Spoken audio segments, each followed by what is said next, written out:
We already have finished more than half of the proof, so let us summarize the main idea. First, we randomly generate m cowords in the alphabet x hat to the power n according to px hat to the power n, where n is large. By the strong AEP, the source sequence X is in the S set with high probability. For a particular source sequence X in the S set, by the conditional strong AEP, the probability that it is jointly typical with a particular coword is approximately equal to 2 to the power minus n times Ix hat. If m grows with n at a rate higher than Ix hat, then the probability that there exists at least one coword which is jointly typical with the source sequence X with respect to Px hat is high. Such a coword, if exists, would have distortion approximately equal to the expected distortion between the random variable x and the random variable x hat, because the joint relative frequency of the source sequence X and this coword is approximately equal to the joint probability of x and x hat. In other words, if the source sequence and the coword are jointly typical, then the distortion of the coword is approximately equal to the expected distortion between the random variable x and the random variable x hat. This will be formally justified in the next proposition. We then use this coword to represent the source sequence X to satisfy the distortion constraint, because the expected distortion between X and X hat is less than or equal to D.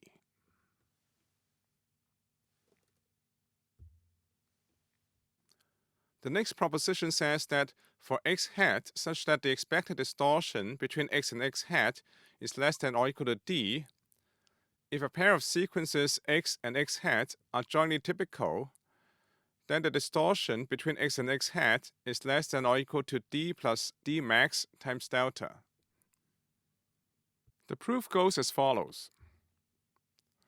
For X and X hat that are jointly typical, consider dxx hat equals 1 over n times summation k equals 1 up to n dxk xk hat.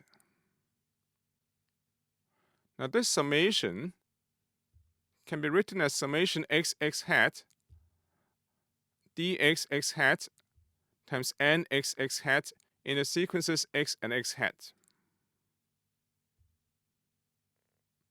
In the next line, we add npxx hat and minus npxx hat. Now we multiply dxx hat by npxx hat to obtain summation xx hat pxx hat times dxx hat, where this n cancels with this n. For this term nxx hat in the sequences x and x hat, upon multiplying by 1 over n, we obtain 1 over n times nxx hat in the sequences x and x hat. And for npxx hat, we obtain pxx hat because this n and this n cancel with each other. Now this summation is simply equal to the expected distortion between the random variable x and the random variable x hat. For the second summation, for the expression inside the parenthesis, we upper bound it by means of the triangular inequality. Now dxx hat is upper bounded by d max, and this absolute value is less than or equal to delta because the sequences x and x hat are jointly typical with each other. Finally, the expected distortion between x and x hat is less than or equal to d. This completes the proof of the proposition.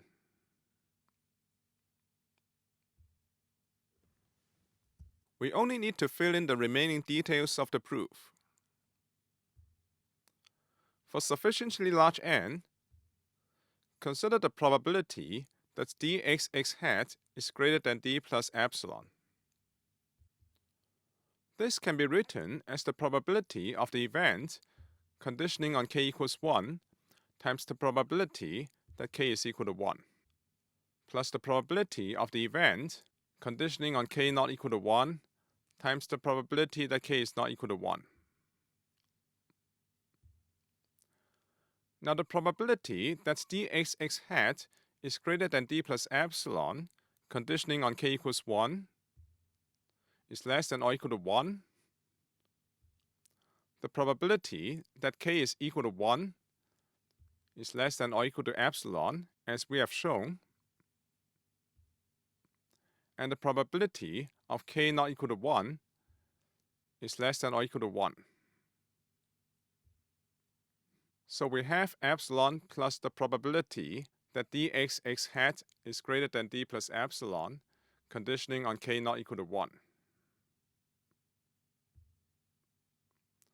Recall that conditioning on k not equal to 1, the source sequence x and the reproduction sequence x hat are jointly typical. Then, from the proposition that we have proved, the distortion between the source sequence x and the reproduction sequence x hat is less than or equal to d plus d max times delta. By taking delta less than or equal to epsilon divided by d max, we obtain dxx hat less than or equal to d plus d max times epsilon over d max, where this d max and this d max cancel with each other. And so, conditioning on k not equal to 1, dxx hat is less than or equal to d plus epsilon. Therefore, the probability that dxx hat is greater than d plus epsilon, conditioning on k not equal to 1, is equal to 0, which implies that the probability that dxx hat greater than d plus epsilon is less than or equal to epsilon.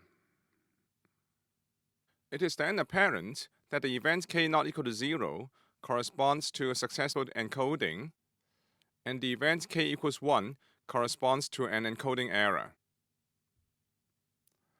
Thus, we have shown the existence of a code such that 1 over n times log m, that is the rate, is less than or equal to ixx hat plus epsilon by construction. And through our analysis, we see that the probability that dxx hat greater than d plus epsilon is less than or equal to epsilon. Hence, for any x hat such that the expected distortion between x and x hat is less than or equal to d, the pair ixx hat and d is achievable. Finally, minimize ixx hat over all such x hats to conclude that the pair Ri of d and d is achievable. By the definition of the rate distortion function R of d, this implies that Ri of d is greater than or equal to R of d.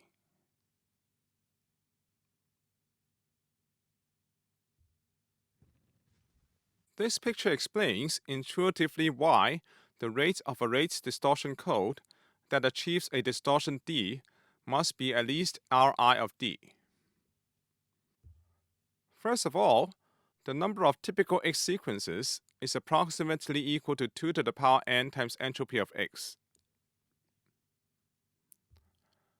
Now for each code word, which is a typical x hat sequence, is jointly typical with approximately 2 to the power n times entropy of x given x hat typical x sequences. Therefore, in order for most of the typical x sequences to be covered by at least one code word, the number of code words must be at least 2 to the power n times entropy of x divided by 2 to the power n times entropy of x given x hat, which is approximately 2 to the power n times ixx hat where ixx hat is greater than or equal to Ri of d. Therefore, the rate of such a code must be at least Ri of d.